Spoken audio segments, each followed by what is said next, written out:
अस्सलाम वालेकुम respected viewers. I am doctor Mohammad Ansari, assistant professor of pediatrics, और आज मैं बात करने जा रहा हूँ कार्बन मोनोऑक्साइड पॉइजनिंग पे।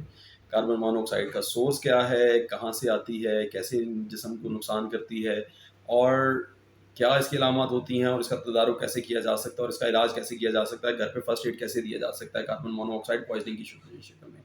कार्बन मोनोऑक्साइड एक गैस है जो कि कंबस्शन यानी जलने के प्रोसेस के दौरान पैदा होती है। और क्या चीज़ जलने से? लकड़ी और हाइड्रोकार्बन्स जलने से। हाइड्रोकार्बन्स में गैस भी होती है, केरोसिन ऑयल भी होता है, पेट्रोल भी होता है, डीजल भी होता है। क्या-क्या सोर्सेज़ हैं इसके? कमरे में लकड़ी जला ली अगर, कमरे में अगर कोयला जला लिया, अगर केरोसिन से चलने वाला चूल्हा जलाया या केरोसिन से चलने वाला कोई हीटिंग सोर्स हीटर चलाया, या एलपीजी चलाई, या सुई गैस जलाई, या आपने कोई डीजल से चलने वाला या पेट्रोल से चलने वाला जनरेटर घर में चलाया हुआ था, और कमरे खिड़कियां बंद थे और उसकी वजह से घर में धुआं भर गया, या गाड़ी चलाई, गाड़ी चलती रही गैराज में, आपने गैराज का दरवाज़ा भी डाउन किया हुआ था, गाड़ी चलती रही गैराज में, आप उसको मैकेनिकली सही करने की कोशिश कर रहे थे, इंजन को जो है ट्यूनिंग कर रहे थे, और आपको पता नहीं चला कार्बन मोनोऑक्साइड जो है वो गैराज में काफ़ी ज़्यादा भर गई।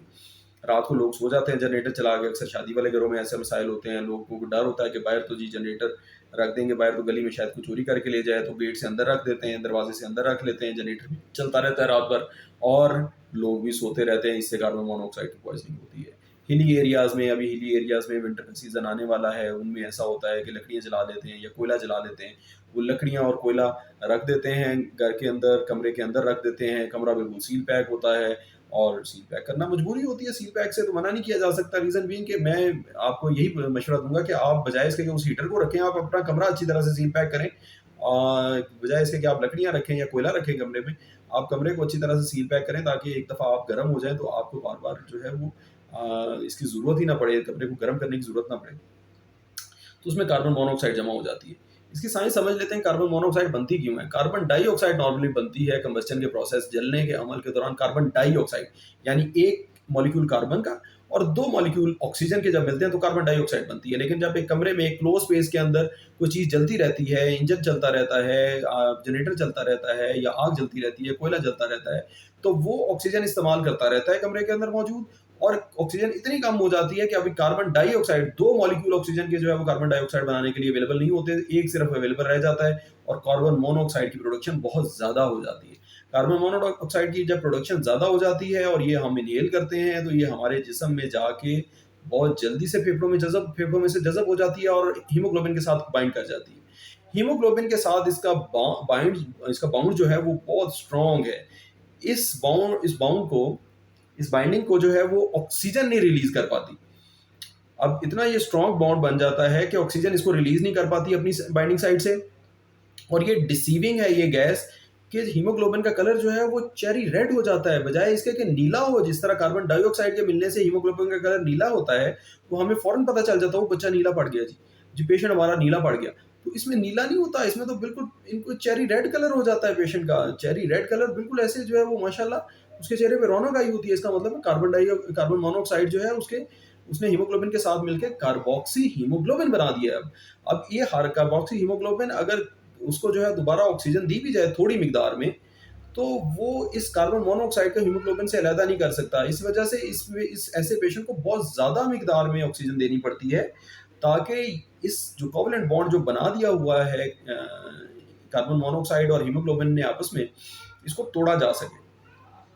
इसकी अलामत क्या होती हैं? जब एक दफ़ा कार्बन मोनोऑक्साइड एक पेशेंट इनहेल कर लेता है और ख़ास लेवल से जो है वो डेंजरस लेवल से ऊपर चला जाता है, तो क्या होता है कि पेशेंट को शुरू में जो है वो मतली का एहसास होता है, थोड़ा-सा डिज़ीनेस होती है, पेशेंट को जो है वो उल्टी होती है, पेशेंट को वर्टाइगो होता है, उसको जो चक्कर आने शुरू हो जाते हैं, पेशेंट को बॉडी एक्स एंड पेन्स, जिस्म में दर्दें आना शुरू हो जाती हैं, उसको नींद आना शुरू हो जाती है, उसका कॉन्शियस लेवल डिरेंज हो जाता है, पेशेंट को झटके लगना शुरू हो सकते हैं, और पेशेंट बेहोश हो जाता है। और ये सारी चीज़ें बड़ा क्विक सक्सेशन में और बड़े जेंटल तरीके से होती हैं। पेशेंट को लगता है कि यार मुझे उल्टी आ गई, अभी इसकी वजह से मेरी थकावट है और मुझे जो है ना वो नींद आ रही है, तो मैं सोता हूँ, और वो सो जाता है। और इसी सोए हुए अमल के दौरान उसके जिस्म में कार्बन मोनोऑक्साइड मजीद एंटर होती रहती है, और टिश्यूज को ऑक्सीजन जो है वो नहीं मिल रही होती। टिश्यू को जब ऑक्सीजन नहीं मिलती तो टिश्यूज की डेथ होना शुरू हो जाती है। टिश्यू जो है उनके अंदर एनारोबिक मेटाबॉलिज्म बनता है, लैक्टिक एसिडोसिस बनता है, पेशेंट जो है वो further deeper deeper deeper into carbon monoxide poisoning जाता जाता है और अल्टीमेटली उसकी डेथ हो जाती है बिकॉज ऑफ टिश्यू हाइपोक्सिया। क्योंकि ऑक्सीजन अगर अगर उस कमरे में अभी अवेलेबल भी है ऑक्सीजन, तो जब कार्बोक्सी हीमोग्लोबिन बन गई है तो वो अभी ऑक्सीजन को लेगी ही नहीं, अनलेस आप उसको 100% ऑक्सीजन जो है प्रोवाइड करें ऐसे पेशेंट को। जैसे ही किसी पेशेंट पे शक हो आपको कि इसको इसके कमरे में आग जल रही थी और अभी ये ड्राउजी है, ये जाग नहीं रहा, ये उल्टी कर रहा है, ये थकावट का एहसास कर रहा है, ये कह रहा है मुझे मतली हो रही है, मुझे भूख नहीं लग रही, मुझे जो है वो चक्कर आ रहे हैं, तो उसको फौरन ऐसे कमरे से रिमूव करें, ऐसे कमरे से उसको हटाएं, उसको जो सोर्स ऑफ कार्बन मोनोऑक्साइड है उससे दूर करें, उसको दूर करें, उसको 100% ऑक्सीजन अच्छी तरह से मास्क को उसके चेहरे के ऊपर फिक्स करके उसको 100% ऑक्सीजन दें ऐसे पेशेंट को। और उसको बताएं कि लंबे लंबे सांस लें, उसके सोने को डिस्करेज करें, उसको सोने ना दें पेशेंट को। खाना पीना वो कुछ नहीं ले सकेगा। हमारे सोसाइटी में अक्सर यही है घरों पे कि लोग जो है वो खाने पीने को की तरफ फौरन जाते हैं, कहते हैं जी वो इसको जी फलां चीज़ का शरबत पिला दें, इसको जी फलां चीज़ पिला दें, इसको इसको दूध पिला दें उसके अंदर हल्दी डाल के, इसको जो है कहवा पिला दें, ये ठीक हो जाएगा। इससे ऐसा कोई काम करने की ज़रूरत नहीं है, क्योंकि उससे उसको उल्टी होगी, और उल्टी अगर उसकी सांस की नाली में ऐसे नीम वदोशी की हालत में उसकी सांस की नाली में चलेगी तो ये नुकसान करेगी चीज़। ठीक है? तो आप पेशेंट को सोर्स से हटाएं और उसको ऑक्सीजन देने की कोशिश करें जल्द से जल्द जहाँ भी ऑक्सीजन हो। और क्योंकि फर्दर इसका जो इलाज है वो डॉक्टर्स करेंगे, जो एसिडोसिस अंदर हुआ है, जो परेशान जो मसाइल बने हुए हैं, तो उसको जल्दी से आप रश करें इमरजेंसी की तरफ। तो इसको अवॉइड कैसे करें, कार्बन मोनोऑक्साइड को अवॉइड कैसे करें? जो जो मैंने चीज़ें बताई हैं, फॉर एग्जांपल अगर गैराज में काम कर रहे हैं तो प्लीज़ गैराज का दरवाज़ा खोल के रखें। अगर आप जो है वो जनरेटर चलाया हुआ तो जनरेटर को घर से बाहर रखें, घर की छत पे रखें और उसकी वायर लेके आएँ अंदर। अगर आप जो है वो हीटिंग सोर्स कोई आप इस्तेमाल करना चाहते हैं जो हाइड्रोकार्बन पे चलता है, यानी ये पेट्रोल, गैस, एलपीजी या डीजल पे या केरोसिन ऑयल पे जो है वो चलता है, मट्टी के तेल पे कोई चीज़ जल रही है, तो उसको थोड़ी देर के लिए चलाएं और सिर्फ उतनी देर के लिए चलाएं जितनी देर आप जाग रहे हैं। जब आप सोएं तो ये सारी चीज़ें लाजमन बंद होनी चाहिए, लाजमन बंद होनी चाहिए। फिर उसके बाद आप जो है वो घर को आप सील रखें, घर को इस तरह से सील रखें जब अगर सर्दी से प्रिवेंट होना है तो। लेकिन जब घर को जब सील रखेंगे तो फिर आप जो है बहुत ज़्यादा हीटर का इस्तेमाल नहीं कर सकते, आप लकड़ी का इस्तेमाल, कोयले का इस्तेमाल नहीं कर सकते। घर को आप सील रखें और खुद मल्टीपल कपड़े पहने ताकि आपके कपड़ों से जो है वो आपको हरारत मिले, ना कि आपको हरारत मिले आग के जलने से। मल्टीपल लेयर ऑफ क्लोथ पहनने का क्या फ़ायदा होता है? कुछ लोग कहते हैं कि जी एक ही मोटा कपड़ा पहन लिया वो ज़्यादा फ़ायदेमंद है। नहीं, उससे जो है फिर भी चली जाती है अंदर जो है वो हरारत आपकी लॉस होती है और अंदर ठंडक जाती है। आप मल्टीपल लेयर पहनेंगे तो कपड़े की लेयर, उसके अंदर एक एयर की लेयर, उसके ऊपर फिर कपड़े की लेयर, वो जो अंदर एयर की लेयर आएगी ना वो इंसुलेशन देगी, और उससे उसके अक्रॉस ना आपके जिस्म की हीट बाहर जाएगी और ना बाहर से ठंडक जो है वो अंदर आएगी। तो लेकिन अगर आप जो है वो एक ही लेयर पहनेंगे तो उससे फिर भी इंडक्शन मेथड से जो है वो, यानी डायरेक्ट टच टेक्निक से हीट अंदर आएगी और सॉरी ठंडक अंदर आएगी और आपकी गर्माइश जो है वो लॉस हो जाएगी। हीट बेसिकली इटसेल्फ सॉरी ठंडक इटसेल्फ कुछ नहीं है, इट्स एब्सेंस ऑफ हीट।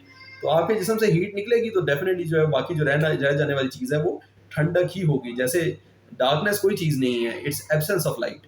तो इसी तरह से जो है वो ठंडक कोई चीज़ नहीं है, इट्स एब्सेंस ऑफ हीट। फिर और क्या कर सकते हैं, जैसे छोटे बच्चे हैं जिनको गर्म रखना तो बड़ा ज़रूरी होता है, तो उसमें फिर 2-3 ऑप्शन ये हैं कि एक तो आप बिजली का चूल्हा जलाएँ। जो छोटे बच्चे हैं उनके लिए बिजली का चूल्हा जलाएँ, बिजली का हीटर चलाएँ, उसमें आप जो है वो हाइड्रोकार्बन या लकड़ी, कोयला का इस्तेमाल मत करें प्लीज़। फिर दूसरे नंबर पे आप जो है वो गरम करके ईंट को अच्छी तरह से गरम करें, उसको कपड़े के अंदर लपेटें और वो बच्चे के दोनों तरफ एक-एक ईंट रख दें। कपड़े के अंदर लिपटी हुई, अच्छी तरह से लिपटी हुई, ऐसा ना हो कि बच्चे को बर्न हो जाए। या आप वाटर बॉटल इस्तेमाल कर सकते हैं कि घर के बाहर जो है वो आपने गर्म पानी किया, उबलता हुआ पानी वाटर बॉटल में डाला और वो वाटर बॉटल ला के बच्चे के ऊपर रख दी, बच्चे की साइड पे रख दी, कंट्रोल्ड एनवायरनमेंट में। ऐसा नहीं कि आप जो है वो बहुत गर्म बच्चे के ऊपर रख दें, स्कॉल्ड ना कर दें बच्चे को। तो ये हैं बच्चों को गर्म रखने की हिदायत। माँ की चेस्ट के ऊपर कैंगरू मदर केयर इसको कहते हैं, माँ को खुले कपड़े पहनाएं और माँ के सीने के ऊपर बच्चे को लिटा दें। इससे माँ का जो है वो लेट डाउन रिफ्लेक्स भी ज़्यादा अच्छा आएगा, माँ के दूध की प्रोडक्शन भी अच्छी होगी और बच्चा भी गर्म रहेगा। ये कैंगरू मदर केयर जो है वो हमारे जैसे मुल्कों के लिए, रिसोर्स पुअर कंट्रीज़ के लिए बहुत आइडियल तरीकाकार है मदर का बेबी को केयर करने का।